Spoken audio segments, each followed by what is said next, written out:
Bien, du coup, je vais vous présenter bien sûr Sogénial Immobilier. Qu'est-ce qui fait concrètement notre différence, notre valeur ajoutée par rapport à nos confrères sur la thématique de la pierre papier. Et puis on rentrera dans le vif du sujet avec deux SCPI, Marc l'a évoqué, pour terminer effectivement sur la SCPI Cœur d'Europe que nous avons lancée juin 2021. Alors, Sogénial, je vais résumer son parcours en deux temps forts. Création de cette société de gestion dans les années 80, donc les années 80 jusqu'à 2018, une société de gestion vraiment à taille humaine, une petite équipe qui gère à peu près 35-40 millions d'euros sur un sous-jacent immobilier tertiaire. Et puis, c'est à partir de 2018, avec l'arrivée de nouvelles familles au capital de Sogénial, que l'on rencontre ce développement assez important ces 4 dernières années, donc entre 2018 et aujourd'hui, où on le voit à l'écran, plusieurs créations de fonds ont eu lieu, mais également la gestion d'OPPCI professionnels. Et on va le voir juste après, sur la slide d'après, trois thématiques. Trois solutions d'épargne, merci Marc, à savoir la gestion et le développement des SCPI de rendement. Donc on en développe trois. Je vous en présenterai deux pour se conformer au format de la visio. Une deuxième activité sur la partie OPPCI, réservée plutôt sur l'acteur institutionnel et family office. Et puis un troisième véhicule qui est un fonds immobilier pan-européen de droit luxembourgeois réservé à une clientèle professionnelle. Et c'est ce véhicule-là qui, chez nous, est le premier investi justement sur cet environnement zone euro. Et on le verra tout à l'heure, c'est sur la base de cette expertise que nous avons déployé cette troisième SCPI, Cœur d'Europe. Deux, trois chiffres pour terminer, et puis on rentre dans le vif du sujet. Vous le voyez à l'écran, je vous le disais, hein, le développement de Sogénial, c'est vraiment 2018. Nous étions 8-10 collaborateurs. Aujourd'hui, on est 30 personnes chez Sogénial Immobilier. Et les encours, les actifs sous gestion, on le voit également à l'écran. Aujourd'hui, on est passé donc de 40 millions d'euros en fin 2017 à environ 700 millions d'euros à l'heure où nous nous parlons. Si je devais résumer notre valeur ajoutée en tant que société de gestion de portefeuille par rapport à mes confrères, je l'évoquais, je résumerai notre stratégie en 4 points essentiels. Le premier, c'est être présent sur les sous-jacents immobiliers les plus profonds, à savoir les immeubles de bureaux, les locaux d'activité, mais aussi les commerces. Deuxième point important, on va investir essentiellement dans une zone géographique plutôt régionale et combiner un troisième point, c'est-à-dire des tailles d'actifs immobiliers de moins de 10 millions d'euros. C'est ce qui va nous permettre d'avoir en moyenne des rendements sur certaines SCPI de l'ordre de 7%, 7% acte en main. On verra tout à l'heure comment on maîtrise ce triptyque rendement, risque, liquidité. Mais aujourd'hui, la stratégie de Sogénial, elle est résumée sur ces 3-4 points que je viens d'évoquer. Donc, taille d'actifs immobiliers de moins de 10 millions d'euros, sous-jacents immobiliers les plus profonds du marché, petite ligne d'actifs, bien sûr, et bien sûr l'effet de levier que nous travaillons sur quasi l'intégralité de nos véhicules. On fait partie de ceux qui pensent que l'effet de levier sur un sous-jacent immobilier est propice à la création de valeur pour des véhicules d'épargne. Et donc, on adapte le curseur en maîtrisant cette notion, puisque on se fixe un effet de levier au maximum de 30%, et nous étions à peu près à 20-24% sur certains de nos fonds fin 2021. On va passer donc juste après, voilà, pour rentrer sur la stratégie de cœur d'Europe, cœur de région, pardon, et la slide qui suit. Je te remercie, Marc. Merci beaucoup. Donc voilà, l'objectif de cœur de région qui a été créé fin 2018, elle reprend typiquement cette stratégie que je viens d'évoquer au sein de Sogénial. L'objectif est d'avoir un véhicule diversifié à tous les étages. D'un point de vue sectoriel, j'ai déjà échangé sur les sous-jacents dans lesquels nous investissons. Diversification géographique, on va voir qu'elle est nationale, enfin, elle est investie sur tout le territoire français. Et puis diversification également sur la typologie des locataires. Et là, donc, nous verrons la solidité et justement la réponse que j'apporte à comment on maîtrise ce risque de défaut locatif. Alors, vous le voyez à l'écran, il y a des chiffres qui sont un peu ambitieux, puisque l'objectif de distribution de ce véhicule est de l'ordre de 6,3%. Cet objectif a été atteint sur chaque exercice depuis la création de la SCPI Cœur de Région. Et ça sera également notre prévisionnel pour 2022 qui sera établi à 6,4% pour cette année. J'ajoute également que depuis l'origine de cette SCPI-là, on a décidé, enfin l'objectif c'est que les associés, les épargnants puissent bénéficier également des prises de valeur de la SCPI. On pourra y rentrer tout à l'heure dans le détail. Mais là encore, on le verra à l'écran tout à l'heure, le prix de la part a commencé à 620 euros, on est à 648,50 € aujourd'hui. Et donc, on veille à ce que chaque année, bien sûr, lorsque les expertises le sont favorables, le prix de la part puisse être revalorisé. Merci Marc. Alors vous le voyez à l'écran, hein, je vous le disais, aujourd'hui on est sur une taille de capitalisation qui a franchi les 90 millions d'euros. On va fêter bientôt la barre symbolique des 100 millions d'euros dans l'espace de quelques semaines. Et vous voyez déjà à l'écran, on a déjà cette mutualisation du risque locatif en ayant une trentaine d'actifs immobiliers pour 90 millions d'euros de taille de capitalisation. Et donc la première réponse que j'apporte à notre capacité à, euh, à réduire ce risque de défaut locatif, ben, cette mutualisation, je viens de l'évoquer, en ayant 96 locataires au sein de la SCPI. Et puis, elle reprend, donc, comme je vous le disais tout à l'heure, une répartition sectorielle positionnée un petit peu plus sur le bureau, parce qu'on a fait pas mal d'acquisitions fin 2021 sur cette thématique-là. Et puis, côté gauche, vous voyez de l'écran, répartition géographique qui est quand même essentiellement régionale.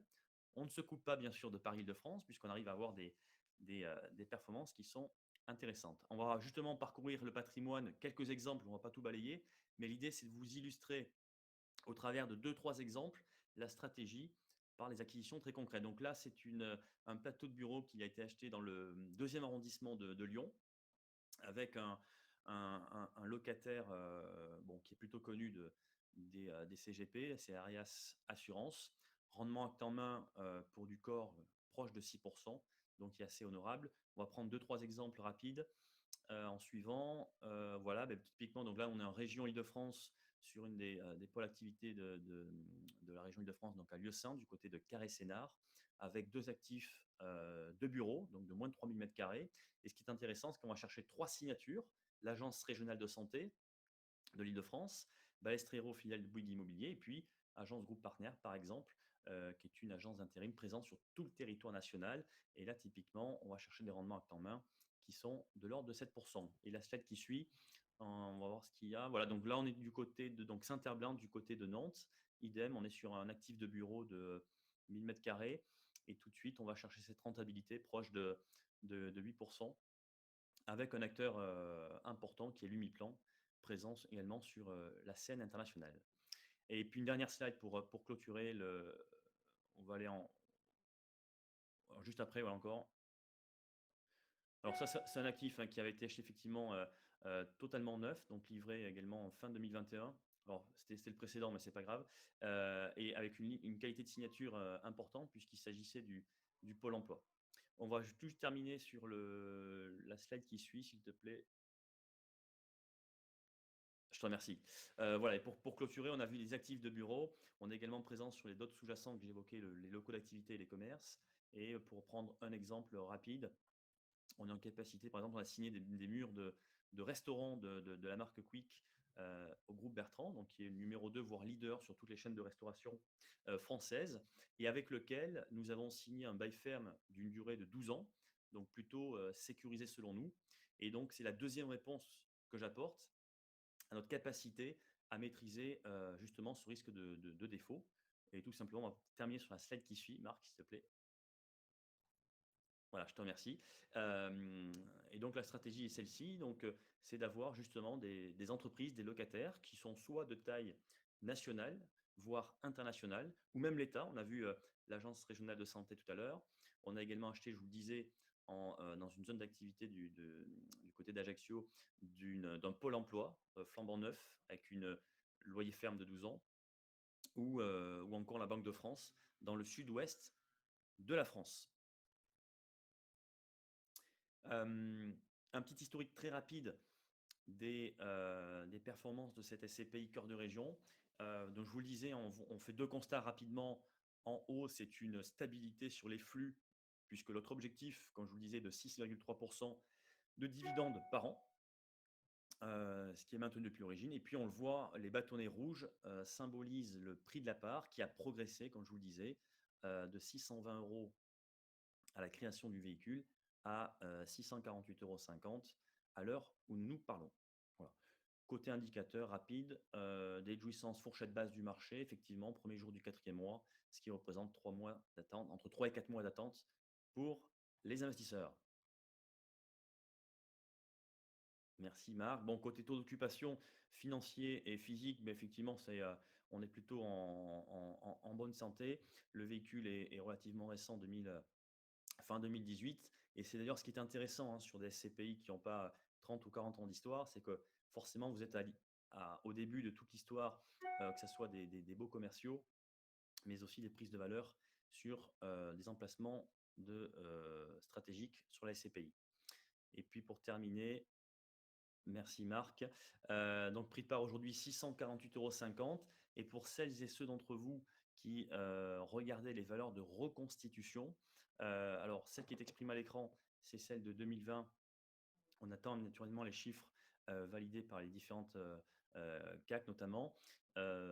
L'idée, c'est de vous montrer qu'il y a toujours une décote entre le prix de la part, ce que paye le client, 648,50 € par rapport à sa valeur de reconstitution qui devrait être entre 685 et 690 € fin 2021. Donc une petite décote de l'ordre de 5 à 6%, toujours en faveur de l'investisseur. Voilà, on vient de voir Cœur de région. Il était important pour moi de vous présenter cette SCPI-là parce que, je vous le disais, tout le développement de ces jeunes s'est fait depuis 2018. Et puis, elle reprend littéralement cette stratégie, cette valeur ajoutée que j'ai mis en avant, que ce soit sur les sous-jacents immobiliers, l'environnement géographique et la typologie des actifs. Alors, Cœur de Ville, on va peut-être pas la voir, c'est une SCPI D'accord. 100% pour respecter le timing, j'en aurais Peut-être. bien parlé avec grand plaisir. Alors, je passe et tu me dis stop. Ah, Voilà, on y est. à Cœur d'Europe. Allez. Allez, voilà, très très bien. Mais juste un mot pour Cœur de Ville, parce que c'est un sous-jacent dans lequel nous avons des convictions, puisque on a créé cette SCPI en 2013-2014, et c'est l'une des rares à avoir maintenu, malgré les deux événements que nous avons connus, enfin les 2 années que nous avons connues, à avoir maintenu ses locataires et aussi les dividendes versés aux associés. Donc on a fait un énorme travail d'asset management et surtout de gestion locative auprès des locataires. On les a accompagnés dans cet épisode-là. Et en résumé, nous avons pu maintenir voilà, les locataires, mais surtout la distribution des dividendes de Cœur de Ville à 5,3% entre 2019, 2020 et 2021, ce qui est quand même un témoin de notre capacité à gérer naturellement de l'immobilier dans des phases un peu chahutées. Enfin, Cœur d'Europe, on y vient. Alors pourquoi Cœur d'Europe? Eh bien tout simplement parce que comme je vous le disais, nous gérons un fonds immobilier pan-européen de droit luxembourgeois qui investit voilà, un peu plus de 100 millions d'euros aujourd'hui dans les pays que j'ai cités, à savoir la Belgique, le Portugal, l'Espagne et le Luxembourg et bien sûr la France. Et donc sur la base de cette expertise-là et puis de la stratégie qu'on vient de voir sur Cœur de Région, on a décidé de créer ce troisième véhicule, donc à la SCPI Cœur d'Europe. L'objectif étant d'être présent sur des pays de la zone euro hors France, puisque on voulait permettre aux partenaires d'avoir une complémentarité avec la SCPI. Et donc, c'est la raison pour laquelle aujourd'hui, Cœur d'Europe va investir en priorité sur 2 pays que nous avons ciblés, la Belgique et le Portugal. Et puis, au fur et à mesure du développement de cette SCPI-là, on restera sur les pays de la zone euro, mais proches de la France. Donc l'intérêt, bien sûr, pour nous gérants de fonds, c'est sortir du territoire français, aller chercher de la valeur au sein d'autres pays qui ont des cycles économiques, bien sûr, qui sont différents. Et puis, bien sûr, Marc l'a rappelé tout à l'heure, sur la partie fiscalité, on va dire c'est la cerise sur le gâteau pour l'investisseur, c'est, sans rentrer trop dans le détail, mais vous avez 2 typologies de fiscalité, qu'on soit sur un régime de personnes physiques, où là, il n'y aura pas de prélèvements sociaux et pas d'IRPP, mais un mécanisme chez nous qui s'appelle le taux effectif et qui permet d'avoir une fiscalité quand même qui est très faible. Et puis, deuxième spécificité, pour les personnes morales à l'IS, eh bien, là, il y a littéralement aucune fiscalité. On va passer juste après. Voilà, très bien. Donc, comme je vous le disais, c'est une SCPI que nous avons lancée fin juin 2021. Voilà, donc, elle n'a pas encore fêté ses 1 an. L'objectif pour nous, c'est d'afficher un taux de distribution. Alors, Marc l'a encore l'a rappelé, un taux de distribution. Donc, nous, on communique encore sur net de fiscalité étrangère de 5%. Donc, si on devait le ramener à un taux de distribution selon la SPIM, donc en calculant brut, on serait sur 6,09, à peu près entre 6 et 6,10, hein, pour être précis, en taux de distribution classique brut. Mais encore une fois, je me répète, l'investisseur, lui, percevra bien 5% net de fiscalité étrangère, puisqu'on s'acquitte, comme Marc l'a évoqué tout à l'heure, de l'impôt dans les pays dans lesquels on investit. Voilà. Des jouissances ici, premier jour du 6 mois, donc j'ai entre 5 et 6 mois d'attente en fonction de la perte du dossier reçu. Et on va le voir juste après pour entrer là encore dans le vif du sujet, pour savoir ce qu'on a acheté. Donc, la stratégie, je passe rapidement, c'est ce qu'on a vu tout à l'heure, Ok, savoir ça marche. voilà, les tailles d'actifs, on les a évoquées, moins de 10 millions d'euros. Et donc, voilà, premier actif immobilier qu'on a acheté à Bruxelles. Pour ceux qui connaissent, on est situé sur l'avenue Louise, donc entre la place Louise et le bois de la Cambre, donc qui offre un cadre quand même de travail qui est assez unique à Bruxelles. Et vous avez, c'est l'une des artères les plus prisées de la capitale, puisqu'on a toutes les sièges de multinationales qui sont présentes. Et aujourd'hui, on a pu faire l'acquisition d'un immeuble de bureau dont nous avons fait l'acquisition entre les étages 3 à 8 et qui présente aussi l'avantage d'être en multilocataire. Donc, première acquisition réalisée, on a tout de suite cette mutualisation du risque locatif avec 18 locataires au sein de l'établissement. Le rendement, vous le voyez, il est conforme à notre cahier des charges qui nous permet d'être en ligne avec cet objectif de 5% versé. On va voir la slide juste après, Marc. Merci. Et on le titre bien sûr en actif moderne puisqu'il a bénéficié tout récemment de travaux importants, notamment de ravement de façade, mais aussi d'investissements qui visent à réduire les consommations d'énergie du bâtiment et à offrir aussi des espaces collaboratifs, donc sous cette forme de nouveaux usages pour les salariés. Et puis voilà, on va voir les actifs numéro 2 et numéro 3 qui ont été achetés également en Belgique, à Bruxelles. Il s'agit tout simplement d'un sous-jacent intéressant pour nous, puisque ce sont des crèches qui ont été achetées là encore sur un emplacement plutôt premium de la capitale et qui répondent naturellement à des besoins. Donc là, on est sur des rentabilités actes en main de l'ordre de 7%, 6,93 pour la première. Et si on part sur la deuxième acquisition de crèche, la slide qui suit, merci beaucoup, on est à 7,77. Et encore une fois, dans la continuité de ce que je vous disais, le locataire n'est ni plus ni moins que Babylou, acteur français. C'est un opérateur de crèche en entreprise et en collectivité français, voire le leader en France, et qui s'européanise, et donc avec lequel nous avons signé, là encore, un bail ferme 9 ans. Donc plutôt trois premières acquisitions qui répondent à ce cahier des charges de couple, rendement, risque, liquidité, en cohérence avec la première SCPI. Donc voilà pour l'instant les premières acquisitions. D'autres acquisitions, bien sûr, sont en cours. Euh, et les prochains pays, voilà, ça sera la Belgique et le Portugal, qui sont toujours en ligne de mire. Voilà, donc Ok, un prix de part à 200 euros et une structure de frais, bien sûr, je ne l'ai pas évoqué, de 12% pour toutes les SCPI. super. Est-ce qu'on a fini dans les slides? Alors là, c'est la présentation Oui, du bon, démembrement. Ah oui, ah, ce sont les. d'accord. Alors, Ok. on va peut-être pas rentrer dans le détail de, Oui, de non, toutes les non. slides. Alors, moi, c'est des sujets que je peux évoquer avec grand plaisir, mais je prendrai le soin avec celles et ceux qui souhaitent échanger sur les clés, puisque toutes les SCPI, bien sûr, sont démembrées.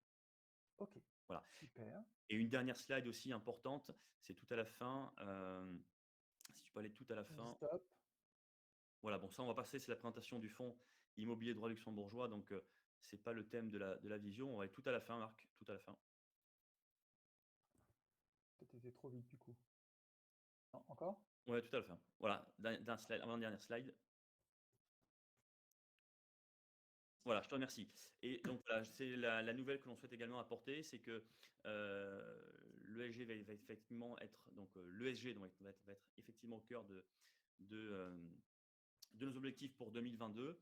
On a décidé, enfin Sogena Immobilier a décidé de conduire une politique ESG pour le groupe, et puis de labelliser au fur et à mesure les fonds immobiliers que nous développons. On va commencer dans l'ordre par ce fonds immobilier qui est déjà présent sur l'environnement zone euro. Et puis nous poursuivrons également sur les SCPI que je vous ai présentés, notamment Cœur de Région et Cœur d'Europe dans la foulée.